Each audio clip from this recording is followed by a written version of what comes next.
Anna Créti, professeure d'économie à l'Université de Paris-Dauphine, directrice scientifique de la chaire économie du gaz naturel et de la chaire économie du climat, nous a rejoint sur ce plateau. Bonjour, merci d'être avec nous. Alors, on vient de l'entendre, ça y est, les ministres de l'énergie de l'Union européenne ont trouvé un accord pour réduire leur consommation de gaz.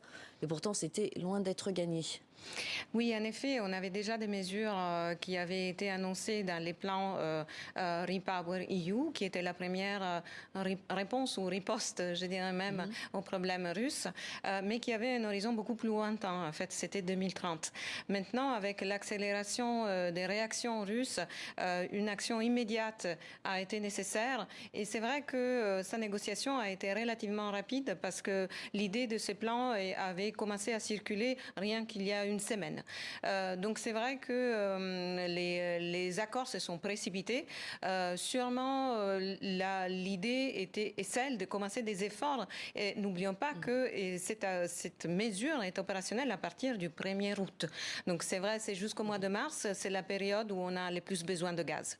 Alors cet accord intervient un peu après l'annonce de Gazprom. On l'a entendu dans le sujet. Le géant russe va réduire dès demain ses livraisons de gaz au vieux continent. On peut se poser la question, coïncidence ou stratégie ?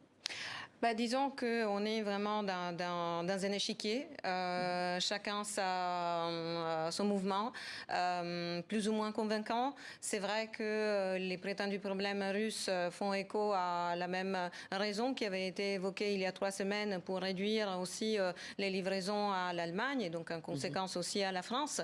On sait que même si on ne peut pas le vérifier du point de vue vraiment technique, que ces prétendus problèmes ne seraient pas évidemment la vraie raison, mais il faut s'attendre à une réaction en dents de scie. La semaine dernière, Gazprom assurait qu'il leur aurait envoyé tous les gaz nécessaires, et là maintenant on a l'annonce contraire.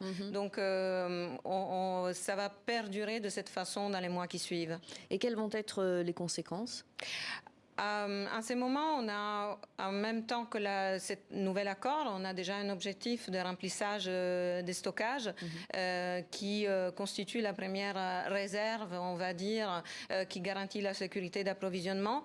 Et l'objectif qui est le remplissage des stockages européens à 80% n'est pas encore atteint. Donc, cette baisse des livraisons de Gazprom le rend encore plus difficile. Donc, c'est une autre des raisons pour lesquelles on accélère aussi dans la réduction de la demande. Moins 15%, c'est quelque chose d'historique.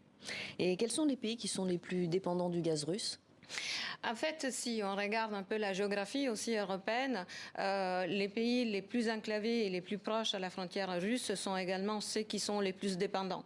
Donc, toute la partie comme des pays baltes, comme la Hongrie, la Bulgarie, la Pologne et l'Allemagne, qui est moins dépendante, mais qui, en raison en fait de son économie, est tributaire d'un très gros volume de gaz russe, vont souffrir le plus. Et selon vous, est-ce qu'un jour on pourra se passer du gaz russe ? On doit le faire.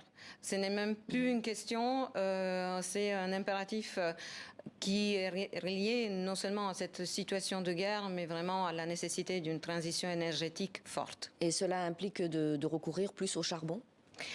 Dans l'accord d'aujourd'hui, il y a aussi des règles sur les charbons. Donc, si les pays en mesure de sécurité d'approvisionnement vont faire appel au charbon, cela va se faire dans un cadre extrêmement exceptionnel, surveillé par la Commission européenne. Donc, il ne faut pas non plus utiliser les charbons comme moyen de sûreté.